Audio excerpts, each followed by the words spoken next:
아, 우린 출애굽기를 하면서 가장 하이라이트라고 할 수 있는 하나님께서 주신 그 10가지 재앙들, 9가지 재앙들을 쭉 살펴보았고 우리는 이제 10번째 재앙에 이르렀습니다.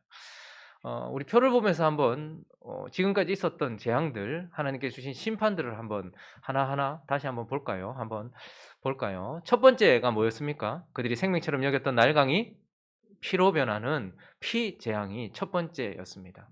그리고 그 날강에 있었던 다산을 상징하고 또한 부활을 상징하던 개구리 재앙이 두 번째 재앙으로 그들에게 이어졌습니다. 그리고 땅을 쳤을 때, 티끌을 쳤을 때에 그 티끌에서 이가 올라와서 그들을 괴롭혔죠. 그리고 두 번째 세트가 시작되면서 하나님은 하나님의 백성들과 애굽 백성들을 구별하셨어요. 그래서 파리 재앙이 네 번째 재앙으로 일어나게 되고, 그리고 그 이후에 가축에게 전염병, 악질이 일어나게 됩니다. 그리고 사람들에게까지 그 전염병이 옮겨오면서 모든 것들에게 지금 병이 일어나고 있는 독종, 그것이 여섯 번째였고, 이제 일곱 번째 재앙은 하늘을 여시고 하나님께서 더 초점을 집중하셔서 바로 너와 너의 신하와 너희 집, 이렇게 말씀하시면서 일곱 번째 재앙부터는 하나님께서 더 초점을 맞추셔서 우박을 하늘로부터 불과 함께 내리셨죠.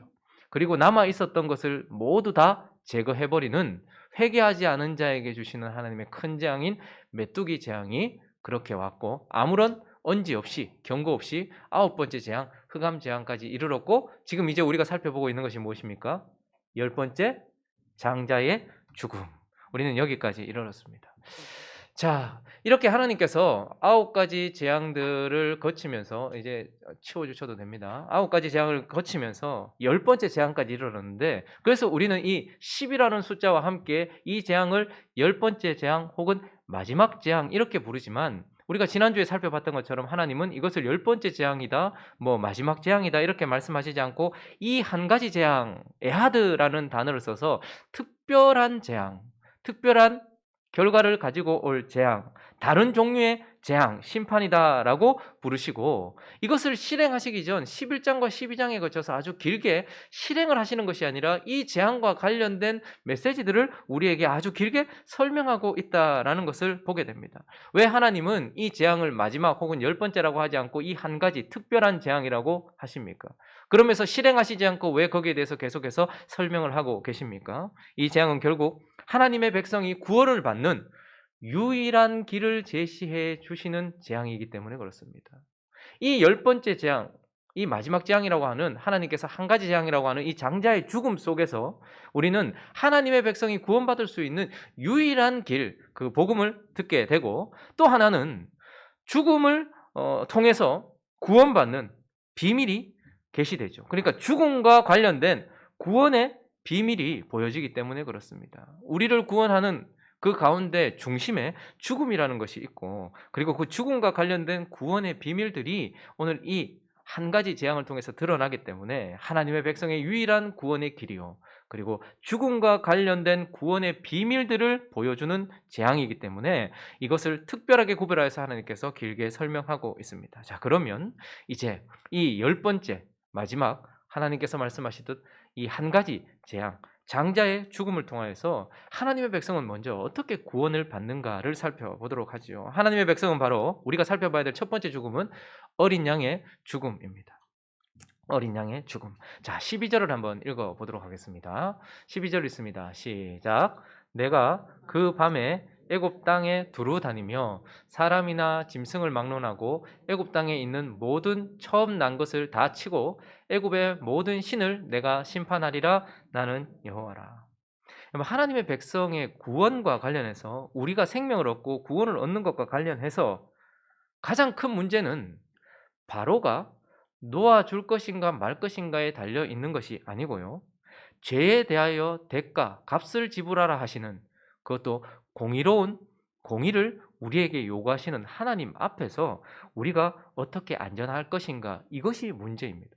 그러니까 바로가 보내주고 보내주지 않고의 문제가 아니라, 오늘 12절에 읽었던 것처럼 하나님의 백성의 구원의 문제는 하나님께서 요구하시는 공의를 우리가 어떻게 그 앞에서 생명을 얻어서 구원을 얻을 수 있는가, 우리는 그 하나님 앞에서 어떻게 안전한가, 이집트에 갇혀 있는 우리인데 우리는 그 하나님 앞에서 어떻게 안전하고 생명을 얻을 수 있는가, 하나님이 문제라는 말입니다. 자, 그런데 우리가 잘 아는 것처럼 그날 하나님이 죄의 싹은 사망이다. 그래서 죄의 값을 지불하게 하시던 그 밤, 그리고 하나님의 장자 이스라엘을 집어삼키고 있었던, 그리고 나일강에 하나님의 아들들을 버리고 죽이고 있었던 그들에게 공의로운 공의를 요구하시던 그 밤에 이집트의 모든 사람들은 장자의 죽음을 보았어요. 그런데 하나님께서 구원하시는 하나님의 백성들에게는 죽음을 보지 않게 하신 것이 아니라 다른 죽음을 보게 하셨다라는 것을 우리는 보게 됩니다. 3절을 한번 보시면요. 너희는 이스라엘 온 회중에게 말하여 이르라. 이달 열흘에 너희 각자가 뭐를 잡으라고요? 어린 양. 각 가족대로 식구를 위하여 뭐를요? 어린 양. 그리고 4절은 이렇게 더 좁혀지고 있습니다. 4절로 가보시면 뭐라고 말합니까? 그 어린 양. 우리는 장자가 죽던 그 밤에 죄의 싹을 요구하시고 공의를 요구하시는 하나님께서 이집트에 장자를 죽이시던 그 밤에 하나님은 자기 백성에게 또 다른 죽음을 보게 하셨는데 어린 양, 그 어린 양을 보게 하셨습니다. 그리고 이것은 5절에 더 좁혀지고 있는데 뭐라고 말합니까? 너희 어린 양. 어린 양, 그 어린 양, 너희 어린 양. 그래서 하나님은 어떤 죽음을 보게 하셨습니까? 하나님께서는 하나님의 죄에 대한 대가를 지불하게 하고, 특별히 하나님께서 우리에게 요구하시는 공의를 만족시켜 주기 위하여 선택되었고, 그리고 죽임을 당하는 어린 양의 죽음을 보게 하신다라는 것입니다.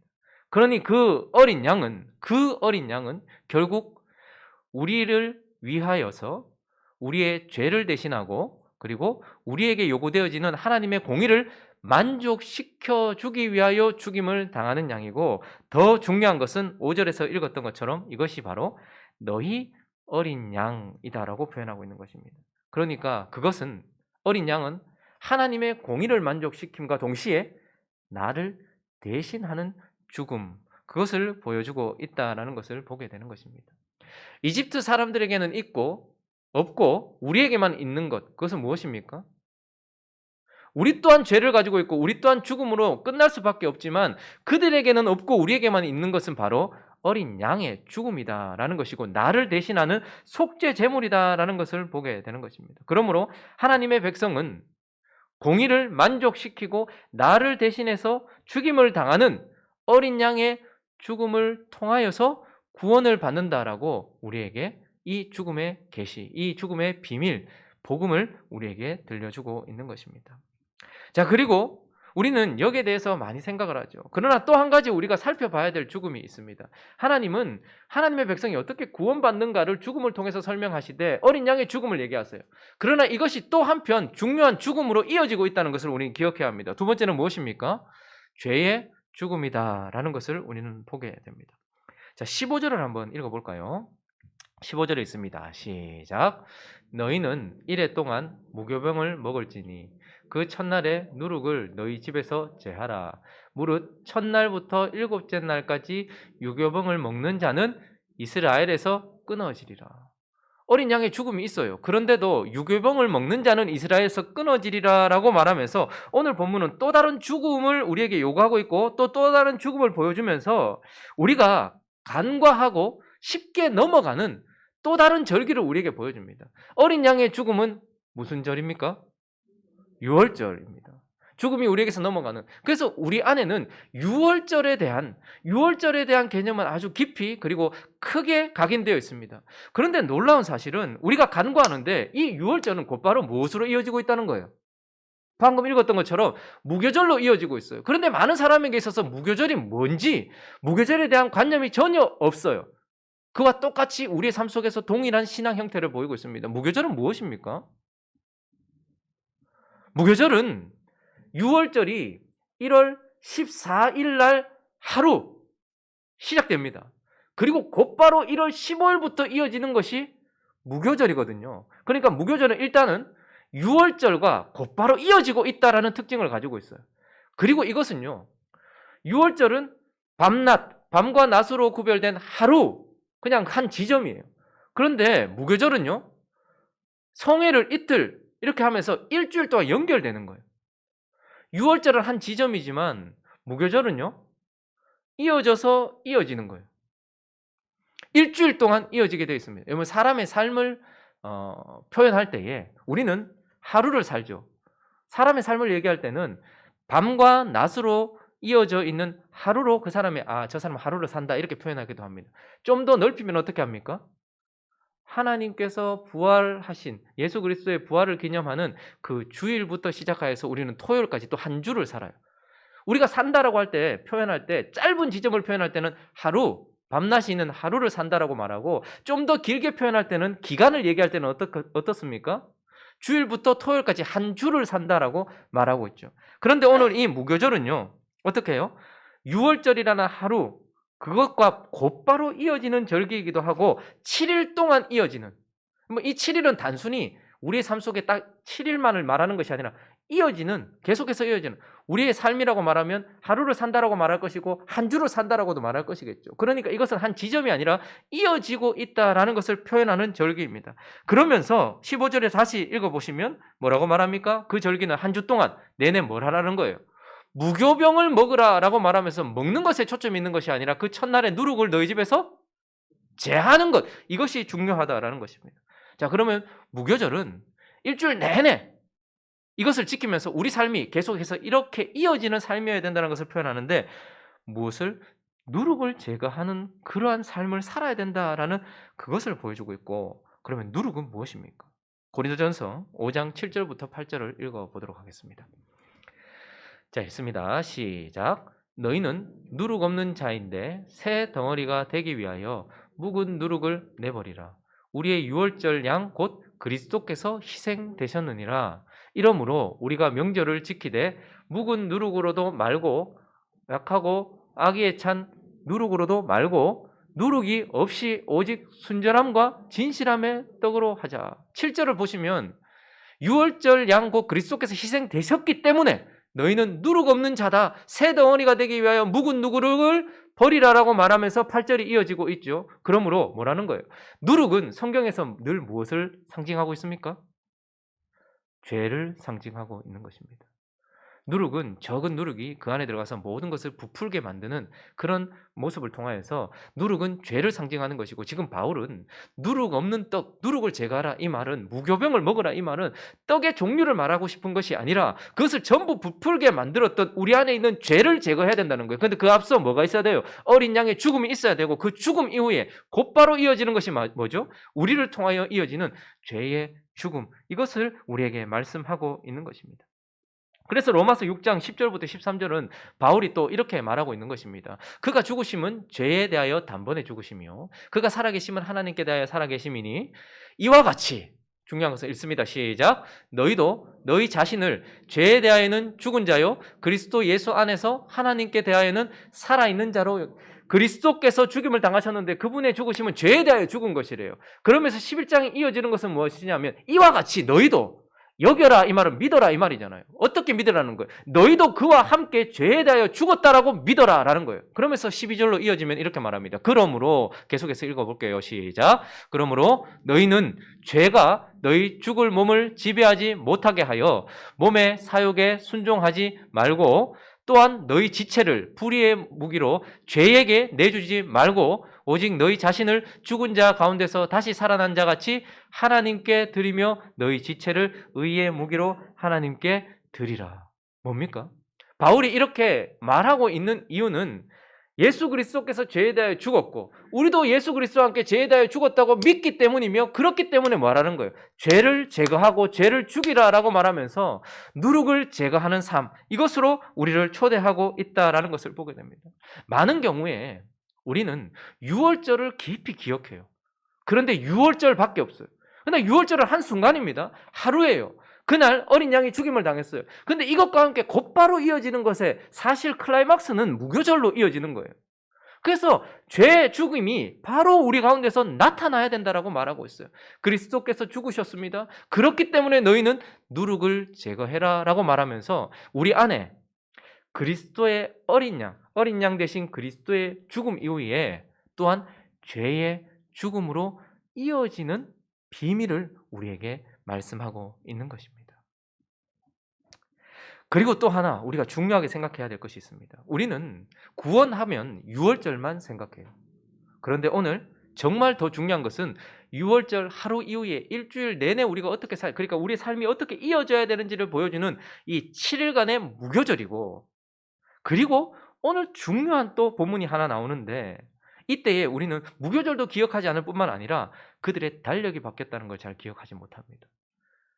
세 번째 우리가 기억해야 될 또 다른 죽음과 관련된 메시지, 그것은 바로 바로 옛사람의 죽음, 이것을 지금 우리에게 말해주고 있어요. 2절을 읽어볼까요? 2절을 읽습니다. 시작. 이달을 너희에게 달의 시작 곧 해의 첫 달이 되게 하고. 이건 보통 일이 아니죠. 우리는 보통 구원하거나 말하면 어린 양이 죽었던 유월절 거기서 다 그쳐요. 무교절도 이어지지 않아요. 그러나 더 중요한 것은 무엇이냐면 그리스도의 죽음을 상징하는 유월절과 죄의 죽음을 상징하는 무교절을 시작함으로써 그들이 지금까지 넘겨왔던 달력이 바뀌고 이 순간부터 새로운 달력, 새해, 새 시작, 새로운 삶이 시작되었다라는 것을 우리에게 말씀해 주고 있다라는 것입니다. 어린 양의 죽음과 함께 죄를 제거하는 삶이 시작된과 함께 그들에게는 새로운 삶이 열렸다라는 것이고 새로운 달력, 새로운 시간이 있었다는 거예요. 그렇다면 그 이전의 삶은 넘겨져야 된다는 말입니다. 그 이전의 삶은 끝이 나야 된다라는 말이죠. 그러니 새로운 삶의 시작이란 결국 옛 삶의 종교를 의미하는 것입니다. 자, 그러면 이스라엘 백성들은 이 유월절 어린 양의 죽음을 보고 그리고 무교절 그 누룩을 제거함과 동시에 시작된 그 삶 속에 그전에는 어떤 삶을 살았습니까? 그들의 옛사람의 방식은 무엇이었습니까? 그들은 바로를 두려워하며 살았죠. 그들은 바로를 두려워하고 바로를 경외하는 삶을 살았습니다. 그리고 그들은 이집트의 바로의 말을 따라 살았고 그의 뜻에 따라 살았고 이집트 문화의 종로로 타면서 이집트 문화를 따라서 그 세대를 본받으면서 살고 있었습니다. 430년 동안 그들은 바로를 두려워했고 바로의 말을 따라 살았고 이집트의 문화를 따라 살았습니다. 그리고 그들은 고기가마 옆에서 노예들이 먹는 음식을 먹고 살았습니다. 외와 부추 그리고 거기서 떨어지는 콩고물과 같은 고기를 먹으면서 그 세상 음식을 먹으면서 그렇게 노예 음식을 먹으면서 노예처럼 살고 있었다라는 말입니다. 그리고 무엇보다도 그들은요, 이집트의 확장을 위해서 살았고 람셋을 건축하며 그 바로를 위한 건축을 하는 삶을 살았었다라는 말이죠. 그런데 이제부터 그 바로에 의하여 돌아가고 있었던 달력, 시간표, 그것을 뒤로 넘겨버리고 이 달을 너희의 달의 시작 곧 새해, 해의 첫 달이 되게 하면서 이 옛자를 벗어버리고 새로운 삶을 살라라고 말하고 있어요. 새로운 삶은 무엇입니까? 바로 하나님을 경외하는 것이죠. 이제는 바로를 두려워하던 삶이 아니라 하나님을 두려워한다라는 것은 그분을 높이고 그분을 사랑한다라는 경외를 표현하는 것입니다. 여러분, 사람은 두려움 없이 사는 것이 아니라 더 두려운 것 때문에 살아요. 돈 없는 게 두려운지 이 사람 없는 게 두려운지 그것 중에서 돈 없는 게 더 두려우면 돈을 쫓아 사는 것이고 돈보다 이 사람 없이 사는 것이 더 두려우면 그 사람하고 사는 거예요. 바로와 관계를 끝났다고 해서 바로에 대한 두려움이 사라지는 것이 아니라 하나님을 더 두려워하는 삶을 살게 되는 것입니다. 그래서 이제 그들에게 요구되어지는 새로운 삶은 하나님을 경외하고 특별히 책임감이나 두려움 때문에 움직이는 것이 아니라 하나님을 사랑하기 때문에 살아가는 삶, 이것이 그들에게 요구되어지는 새로운 삶인 것이죠. 그리고 그들은 바로의 명령을 따랐고 이집트의 문화를 따라 살았지만 이제는 무엇입니까? 하나님께서 그들을 끄집어내시자마자 시내산에서 주신 것은 율법이었습니다. 그래서 그들은 이제 자신의 생각도 아니요, 그리고 바로의 말도 아니라 하나님이 주신 계명대로, 이것이 이해되냐 되지 않느냐의 문제가 아니에요. 이것이 하나님께서 하셨느냐 아니냐의 문제죠. 그 말씀을 따라 사는 것이고 그들은 큰 훈련을 받았는데 바로 구름 기둥과 불 기둥을 따라 그 인도함을 따라 사는 훈련을 받아야 했습니다. 지금까지는 내 뜻대로 살아왔고 바로의 뜻대로 살아왔어요. 그러나 이제 우리는 하나님의 말씀대로 살아가고 그분의 계명을 따라 그분의 진리를 따라 살고 그분의 인도하심, 구름 기둥과 불 기둥으로 예비되는 성령의 인도하심을 따라 사는 삶, 이것이 우리에게 요구되어지는 삶이죠.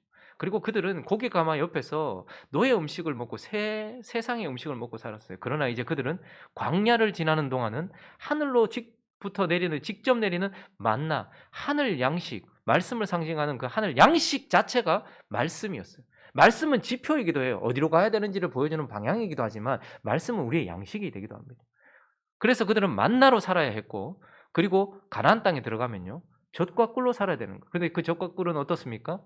하나님의 말씀에 순종할 때에 주어지는 양식이 젖과 꿀입니다. 그러니 이제는 노예 음식, 세상 음식이 아니라 하나님의 말씀이 양식이 되고 그분의 말씀대로 순종하는 것이 양식이 되어지는 삶, 그런 삶으로 살아야 되는 것이죠. 그리고 그들은 이제 이집트의 확장이 아니라 하나님 나라의 확장을 위해서 살아갑니다. 그리고 람세스를 건축하던 그들이 출애굽기는 무엇을 건축하면서 마치어집니까? 성막, 성전을 지으면서. 그래서 성전을 짓는 삶, 성막을 세우는 삶, 우리 자신이 성전이 되는 삶, 그러한 삶으로 우리가 부름받았다라는 것입니다.